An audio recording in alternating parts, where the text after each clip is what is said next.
Okay, so in this video, we're going to look at percent yield, what it is, how to calculate it, and like one example of how to solve, okay?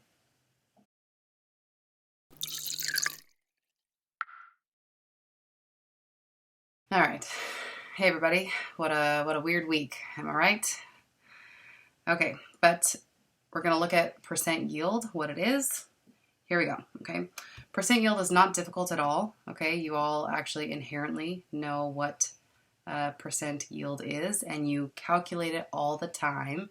Anytime you've ever taken a quiz or a test or anything that you get a grade back, you actually calculate percent yield right away, right? So let's pretend you did a quiz. And on your quiz, right, ooh, here's your quiz, blah, blah, blah, blah. And on the top of your quiz, it says you got 19 out of 25.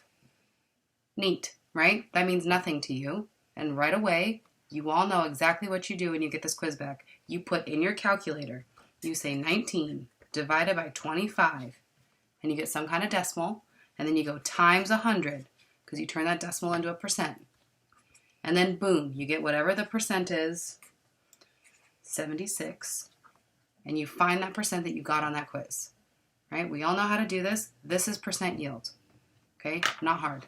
So percent yield is just, percent yield is actual divided by theoretical times 100, okay? Ooh, big scary words, actual and theoretical, okay? It's not scary, all right? All it means is, for example, with this quiz, right?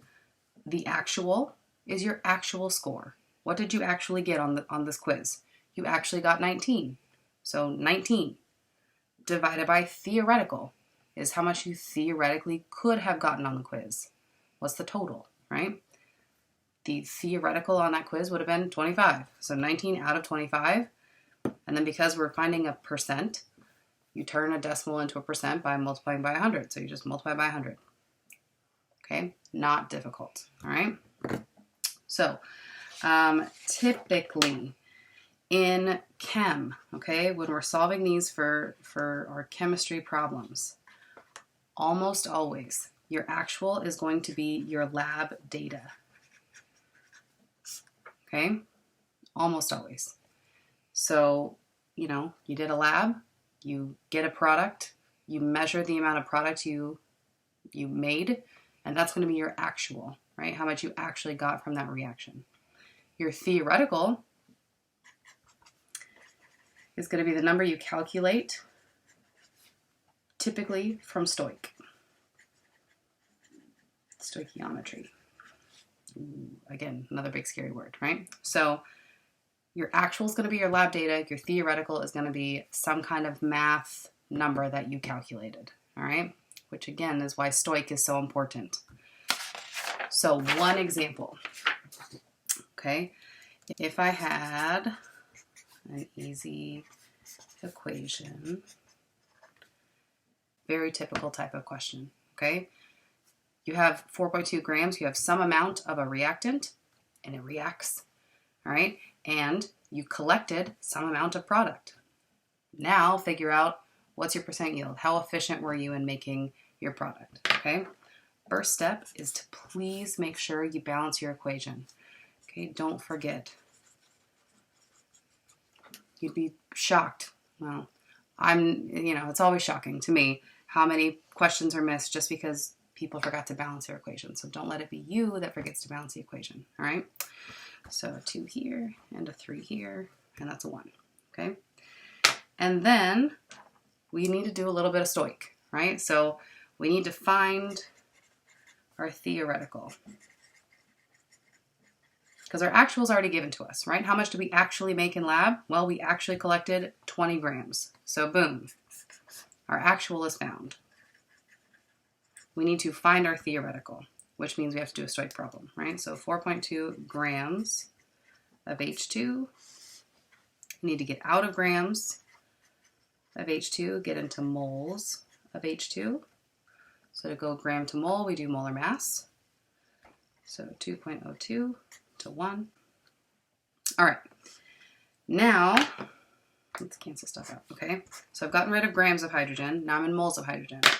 So I need to get out of moles of hydrogen and get into moles of what I actually want. I want to find my product. So moles of NH3. And to do this, I use my mole ratio or my molar ratio. And you just use your balance coefficients, right? So 3 moles of H2 for every 2 moles of NH3. And so now I'm out of moles of hydrogen and I'm into moles of ammonia. I don't want moles of ammonia, I want grams. So 1 mole of NH3 is, what, 17.04 grams of NH3. Moles cancel, I'm going to get my answer in grams. And I boop, boop, boop, boop, boop into my calculator. And I find that theoretically I could have gotten 23.6 grams of NH3. Okay, so now I have my actual, I calculated my theoretical, now I divide and multiply by 100. Okay, so actual over theoretical, this is going to be 20 divided by 23.6 times 100. Okay, and you'll notice, hopefully, right, grams and grams will cancel. You're finding a percent. This is for percent yield. So your units for this are just going to be a percent. Okay, there's not going to be like a gram or a gram percent or a mole percent. No, you should have those units cancel out. And you type this in your calculator and you get 84.7% percent yield.